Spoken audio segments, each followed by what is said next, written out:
ঈদ মোবারক everyone. সামনেই বিশ্বকাপ এবং ব্রাজিল দল নিয়ে বেশ কিছুদিন ধরেই কোনো আলোচনা করা হইতেছে না বা ভিডিও দেওয়া হইতেছে না। এই জন্য অনেকেই বললেন যে আজকে যেহেতু ঈদ, তো সন্ধ্যার পরে আমরা মোটামুটি ফ্রি থাকবো, একটা বিষয় বা একটা টপিক নিয়ে আলোচনা করার ট্রাই করেন।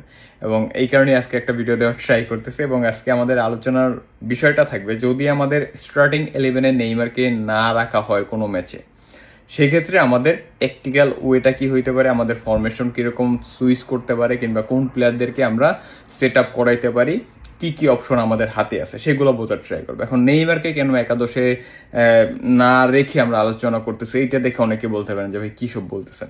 এখন আমার কথা হলো যে কার্লো আনচেলত্তি যখন নেইমারের সাথে মিটিং করছে, এটা খুব ক্লিয়ার ছিল যে তোমাকে আমার যখন দরকার হবে আমি তখন তোমাকে ব্যবহার করব। অপোনেন্ট অনুযায়ী কখনো মনে হইতে পারে যে আমার স্টার্টিং 11-এ নেইমারকে রাখা উচিত, নেইমারকে ব্যবহার করবে। আবার কখনো কখনো সিচুয়েশন অনুযায়ী, সিচুয়েশনের ডিমান্ড কিংবা আমাদের যে যখন কার্লো আনচেলত্তি ফিল করবে যে এখন আমার নেইমারকে ব্যবহার করা দরকার, তখন দেখা যেতে পারে কোনো ম্যাচে আমরা 30 মিনিট নেইমারকে ব্যবহার করতেছি, 40 মিনিট ব্যবহার করতেছি। এই হলো অবস্থা। এবং এটা শুধুমাত্র নেইমারের ক্ষেত্রে না, প্রতিটা প্লেয়ারের ক্ষেত্রে কিন্তু নেইমারকে নিয়ে আলাদাভাবে কথা বলতে হয়। কজ নেইমারকে আমরা ঠিক 100% ইউজ করতে চাইতেছি। অন্য একটা প্লেয়ারকে দেখা যাইতে পারে যে একটা ম্যাচে অতিরিক্ত 20 মিনিট খেলাইলেও সমস্যা নাই, ওকে দিয়ে আমরা অনেক কিছু মানে হাবিজেবি ডিফেন্স সব কিছু করাইতে পারবো। কিন্তু নেইমারকে দিয়ে আপনি কিন্তু ওই জিনিসটা এই মুহূর্তে ডিমান্ড করতে পারতেছেন না। এখন ওয়ার্ল্ড কাপে 15-20 দিন বাকি আছে, তারপরে দেখা যেতে পারে যে সিচুয়েশন চেঞ্জ হয়ে গেছে। কিন্তু এখন যে অবস্থা, সেক্ষেত্রে আমরা এইটা ধরে নিতে পারি যে আমাদের প্ল্যানটাই থাকবে নেইমারকে যখন আমাদের দলের 100% দরকার আমরা ততটুকুই ব্যবহার করবো, বাকিটা সময় নেইমারকে আমরা রিজার্ভ করে রাখবো। এই হলো অবস্থা। তো এখন ধরেন কোনো ম্যাচে নেইমারকে আমরা স্টার্ট করাইতেছি না, সেক্ষেত্রে কার্লো আনচেলত্তির থিঙ্কিংটা কি হইতে পারে? আমার কাছে মনে হয় ওনার কাছে 4টা অপশন আছে, এই 4টার ভিতরে যে কোনো একটা যাইতে পারেন।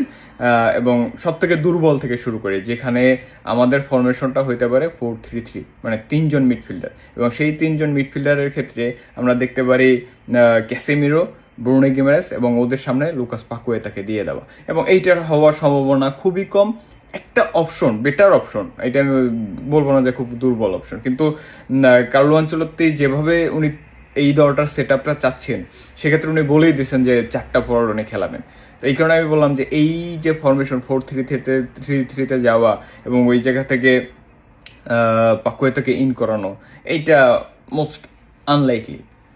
এরপর যে জিনিসটা আসি, দ্বিতীয় যে অপশন, সেটাও আমার কাছে একটু দুর্বল মনে হয়। কোন কারণে? দেখেন, তখন আমরা ফরমেশনটা 4-3-3-তে থাকতেছে না, 4-2-3-1-এ চলে যাচ্ছি। এবং ওই 4-2-3-1-এ ব্রুনো গিমারেস এবং ক্যাসেমেরো, এই দুইজনের সামনেতে আমরা দেখতে পারি যে ম্যাথিউস কুনহাকে অ্যাটাকিং মিডফিল্ড ওই পজিশনটাতে দিয়ে দেওয়া হইতে পারে। এবং ওই অ্যাটাকিং মিডফিল্ড পজিশনের পাশাপাশি ওর সাথে রাফিনহা এবং ভিনিসিয়াসকে স্টার্ট করানো হবে। এবং একদম সেন্টার ফরওয়ার্ড হিসাবে দেখা যেতে পারে এন্ড্রিক কিংবা ইগর থিয়াগো।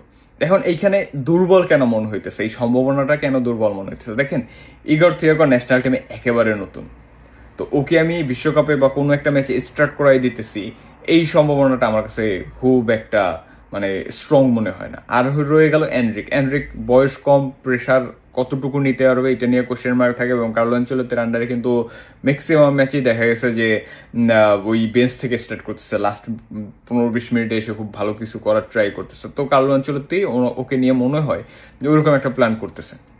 তো এই কারণে আমার কাছে মনে হয় যে এই যে একটা ফরওয়ার্ড নিয়ে খেলা, একবার পিওর নাম্বার 9, এই সম্ভাবনাটাও তুলনামূলকভাবে কম। যদি এখানে জোয়াও পেদ্রো থাকতো, সেক্ষেত্রে আমার কাছে মনে হইতো যে এই পসিবিলিটি আছে, বাট এখন মনে হয় না যে এই দিকে কার্লো আনচেলত্তি যাবেন।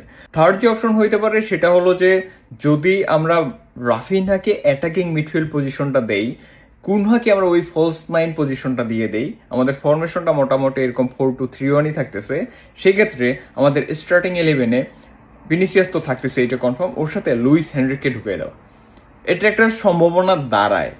কিন্তু এই জিনিসটা করতে গেলে যে জিনিসটা হবে, সুপার সাবে আমাদের আবার রায়ানের উপর অনেক বেশি নির্ভরশীল হয়ে যেতে হবে। বিকজ আমাদের তখন আবার রাইট উইং পজিশনটাতে একবারে প্রপার সুপার সাব থাকবে না। তো এটা একটা ভালো সম্ভাবনা। কিন্তু ওই যে কার্লো আনচেলত্তির যে প্ল্যান, আমি কিন্তু প্রতিটা কথা ওই কার্লো আনচেলত্তির প্ল্যান ধরে ধরে কথা বলতেছি, আমি হুট করে বলতেছি না। কার্লো আনচেলত্তি উনি বারবারই বলছেন যে লুইস হেনরিককে আমরা খেলাইতে চাইতেছি মোটামুটি সুপার সাব হিসেবে, যে ফিজিক্যালি অনেক স্ট্রং, লাস্ট 15-20 মিনিটে একদম তাণ্ডব ঘটাই দিতে পারে। তো এখানে আরও একটা অপশন থাকে, সেটা হলো যে যদি আমরা লুইস এনরিকে বসাই আর রায়ানকে স্টার্ট করে, কিন্তু এত কম বয়সী একটা ছেলেকে আমি ওয়ার্ল্ড কাপে কি আদৌ স্টার্ট করাবো? কার্লো আনচেলত্তি কি এতটুকু মানে বিশ্বাস করবে রায়ানের উপর যে এখনই তুমি ওয়ার্ল্ড কাপের মতো একটা স্টেজে যে কোনো দলের বিপক্ষে স্টার্ট করে দাও? এবং টিম কম্বিনেশনেরও কিন্তু একটা কোয়েশ্চেন থেকে যায়। তো এইটা হলো একটা অপশন। আর লাস্টলি যেটা হওয়ার সম্ভাবনা সব থেকে বেশি বলে আমার কাছে মনে হয়, সেটা হলো যে আমরা 4-2-4 ফরমেশনে ফেরত যাব এবং ওই জায়গাতে রাফিনা রাইট উইংয়ে থাকবে, ম্যাথিউস কুনহা ফলস নাইনে থাকবে এবং আমরা মার্টিনেল্লিকে ইন করব, ভিনিসিয়াসকে ওই ফলস নাইন পজিশনটাই দিয়ে দেব, সেকেন্ড স্ট্রাইকারের মতো খেলাবো এবং মার্টিনেল্লিকে আমরা লেফট উইংয়ে খেলানো ট্রাই করবো। সেক্ষেত্রে যে জিনিসটা হবে যে ওই যে রাফিনহা এবং মার্টিনেল্লি মিলে দুইজন মিলে যে পরিমাণে ট্র্যাক ব্যাক করতে পারে, যে পরিমাণে ট্রানজিশন ঘটাইতে পারবে, সেক্ষেত্রে কিন্তু ভিনিসিয়াস কিংবা ম্যাথিউস কুনহা এদের ক্ষেত্রে গোল বের করাটা ইজিয়ার হয়ে যাইতে পারে। এবং আমরা কিন্তু এরকম ম্যাচ বা এরকম ট্যাকটিক্যাল ফরমেশন কার্লো আনচেলত্তিকে খেলাইতেও দেখছি, যেখানে মার্টিনেল্লি এবং ভিনিসিয়াস দুইজনকে উনি স্টার্ট করাইতেছে। এবং এইটা আমি বেশি আস্থা রাখতেছি এই কারণে যে কার্লো আনচেলত্তি কেন জানি মার্টিনেল্লির উপরে অনেক বেশি বিশ্বাস করেন। উনি মার্টিনেল্লিকে পারলে প্রতিটা স্টার্ট করাই দিতেন যদি ভিনিসিয়াস না থাকতো। তো ওই রকম একটা সেট আপে যাইতে পারি যদি আমাদের নেইমার হাতে না থাকে। তো আমরা যে 4টা পয়েন্ট বললাম, সেটা হলো একটা মিডফিল্ডার বাড়ানো, এটার সম্ভাবনা খুবই কম। একটা প্রপার নাম্বার 9 খেলানো, এইটার সম্ভাবনাও কম, কজ আমাদের দুইজনই মোটামুটি নতুন নাম্বার 9। লুইস এনরিকে স্টার্ট করানো, এইটাও সম্ভাবনা তুলনামূলক কম, কারণ আমরা ওকে হয়তো সুপার সাব হিসেবেই দেখছি। আর যদি লাস্ট অপশন বলি সেটা হলো মার্টিনেল্লিকে স্টার্ট করে দেওয়া। এখন দেখেন এই জায়গাতে এত কথাবার্তা আমাদের বলতেই হইতো না যদি আমাদের ইস্তাবাও থাকতো। যদি আমাদের এস্তাবাও থাকতো এত ইকুয়েশন মিলানোরই দরকার ছিল না। এস্তাবাও খেললে নেইমার যদি স্টার্ট না করে এস্তাবাও রাইট উইংটা দিয়ে দিত, রাফিনহা এসে অ্যাটাকিং মিডফিল্ড খেলতো, দ্যাটস ইট, কোনো আলোচনাই লাগতো না। আমাদের মার্টিনেলে, লুইস এনরিক কোনো দিকেই যাওয়া লাগতো না আসলে। সো বিশ্বকাপে কার্লো আনচেলত্তি সব থেকে বেশি মিস করতে যাইতেছেন এস্তাবাওকে, এটা নিয়ে কোনো ধরনের কোয়েশ্চেন নেই। যদি নেইমার স্টার্ট করে, নেইমার কে প্রপারলি ব্যবহার করা হয়, তাহলে হয়তো আমরা ওই মিসিংটা অতটা ফিল করবো না। কিন্তু যখন আমরা নেইমারকে স্টার্ট করাবো না এবং যখন দেখবো আমার পারফরমেন্স ডাউন হইতেছে বা সেইভাবে ক্লিক করতেছে না, ডেফিনেটলি উই গোনা মিস এস্তাবাও। সো এই ছিল আজকের আলোচনা। সবাই ভালো থাকবেন, সুস্থ থাকবেন, আল্লাহ হাফিজ।